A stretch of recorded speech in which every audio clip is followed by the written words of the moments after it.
Hello friends, welcome to laddu சமையல். இன்றைக்கி நம்ம லட்டு சமையல் ஓணம் ஸ்பெஷலாக ஒரு கேரட் பாயசம் தான் எப்படி செய்யுதுன்னு பார்க்க போகிறோம்.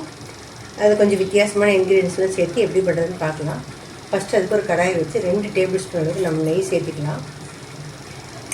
நெய் சேர்த்துட்டு அதில் முந்திரி திராட்சை உங்களுக்கு தேவையான அளவு நீங்கள் சேர்த்துக்கோங்க. நான் ஒரு 10 முந்திரி 10 திராட்சை எடுத்துருக்கேன். வறுத்துக்கலாம்.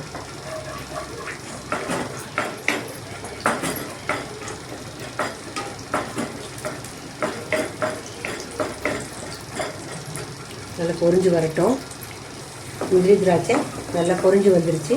பிளேட்டுக்கு இதை மாற்றிக்கலாம். நம்ம முந்திரி திராட்சை பிளேட்டுக்கு மாற்றியாச்சு. இப்போ இதில் 1 கப் அளவுக்கு கேரட் துருவல் சேர்த்துக்கலாம். நெய்யிலே நல்லா கேரட்டை நம்ம வதக்கிக்கலாம். பச்சை வாசனை போகிற வரைக்கும் கேரட்டை நல்லா நம்ம வதக்கணும். இன்னும் 1 டேபிள் ஸ்பூன் நெய் கூட நம்ம சேர்த்துக்கலாம். கேரட் நெய்யிலேயே நல்லா வதங்கட்டும். இல்லை நம்ம பால் பவுட்ரு, மில்க் மேடு எல்லாத்தையும் சேர்த்து செய்ய போகிறோம். டிஃப்ரெண்ட்டான டேஸ்ட்டில் சூப்பராக இருக்கும் பாயசம். கேரட்டோட பச்சை வாசனை போய் நல்லா சுருங்கி வருது பாருங்கள். இன்னும் கொஞ்சம் நேரம் வதங்கட்டும். இதுலேயே ஒரு 1/4 கப் அளவுக்கு பால் பவுட்ரு சேர்த்துக்கலாம்.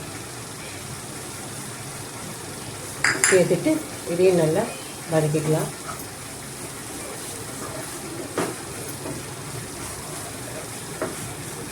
இப்போ இதில் நம்ம ஒரு 1/2 கப் அளவுக்கு சர்க்கரை சேர்த்துக்கலாம்.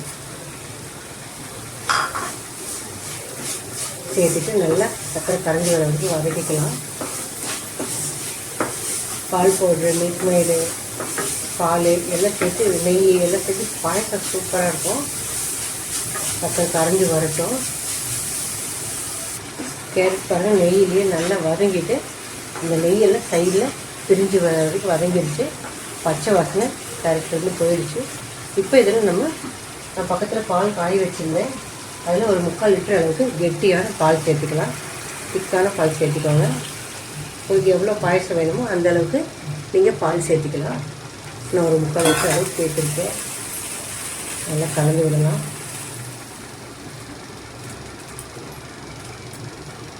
இப்போ நல்லா பாலில் கேரட் நல்லா இன்னும் கொஞ்சம் வேகாமல் இருந்தாலும் வெந்துடும். நல்லா கொதிச்சு வருது. இதில் வாசனைக்காக ஒரு டீஸ்பூன் அளவுக்கு ஏலக்காய் பொடி சேர்த்துக்கலாம்.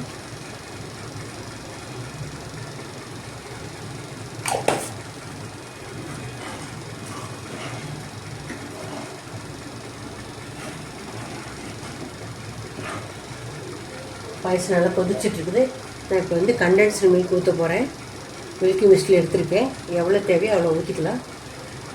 ஒரு கொஞ்சமாக ஒரு 4 டேபிள் ஸ்பூன் அளவுக்கு ஊற்றிக்கிறேன். ஊற்றிட்டு நல்லா ஒரு தடவை கலந்து விட்டுக்கலாம். பால் பவுட்ரு, கண்டென்ஸ்டு மில்க்கு, கெட்டியான பால், நெய் எல்லாம் சேர்த்து பாயசம் வேறு லெவல் டேஸ்ட்டில் இருக்கும். லாஸ்ட்டாக நம்ம வறுத்து எடுத்து வச்சுருக்கிற முந்திரி திராட்சை இதில் சேர்த்துக்கலாம். அவ்வளோதான், நம்முடைய சூப்பரான ஓணம் ஸ்பெஷல் கேரட் பாயசம் சூப்பராக ரெடி ஆகிடுச்சு. ஆறுனோடனே இன்னும் கொஞ்சம் திக்காயிரும். அவ்வளோதான். நீங்களும் ட்ரை பண்ணி பாருங்கள். பிடிச்சிருந்தால் லைக் பண்ணுங்கள், ஷேர் பண்ணுங்கள், கமெண்ட் பண்ணுங்கள். என்னோடய சேனலை சப்ஸ்கிரைப் பண்ணுங்கள். மறக்காமல் பெல் ஐக்கானை கிளிக் பண்ணுங்கள். தேங்க்ஸ் ஃபார் வாட்சிங்.